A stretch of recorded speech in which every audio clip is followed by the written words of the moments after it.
Quick trivia o short video muna tayo. Ikutan lang natin tong comment ni Kuis Leo Kalika. Ano daw ang papel ng ibang staff sa mga teams like assistant coaches? Sa PBA daw kasi nakikita niya sa bench na para silang mga abogado. Curious siguro si Kuya kung anong silbi nila sa team. Well, sa NBA, sa isang game ang makikita mo lang dyan na nakaupo sa bench ay head coach at hanggang 3 assistant coach. Yun kasi yung official limit. Pero ang coaching staff members ay madami. Minsan sa isang team may 7 hanggang 9 assistant coaches.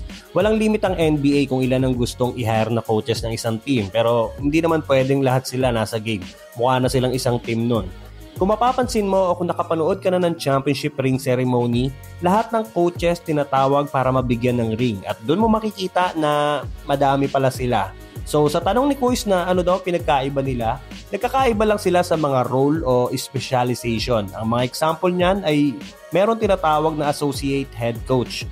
Parang vice coach yan. Siya yung usually pumapalit pag wala ang head coach. Pwedeng may injury, na-fired, o yung katulad ng nangyari kay Chauncey Billups ngayon na may kaso. Meron ding lead assistant coach. Siya naman yung second in command sa mga assistant. Madalas tagahawak ng defense o offense system.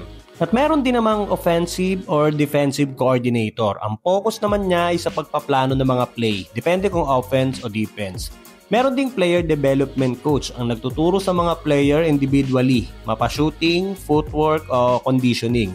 At meron ding video o scouting coordinator. Siya naman ang nag-a-analyze ng game footage ng makakalaban na team para sa game plan. So, hindi lang sila pan-display doon. Hindi lang naman sa game natatapos ang role ng mga coaches. Mayroong nagkakandak pa yan ng drills, mag-a-analyze ng stats para alam kung saan sila dapat mag-improve.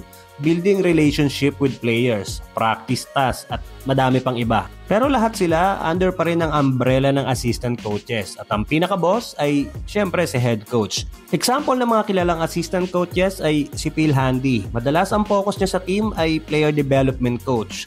Nandiyan din si kababayan Jimmy Alapag, player development coach din ng Kings. Isa pang kababayan natin na si Coach Polstra na dating naging video coordinator ng Miami bago siya naging head coach. So yun.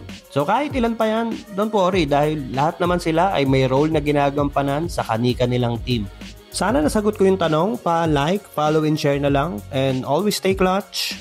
Peace.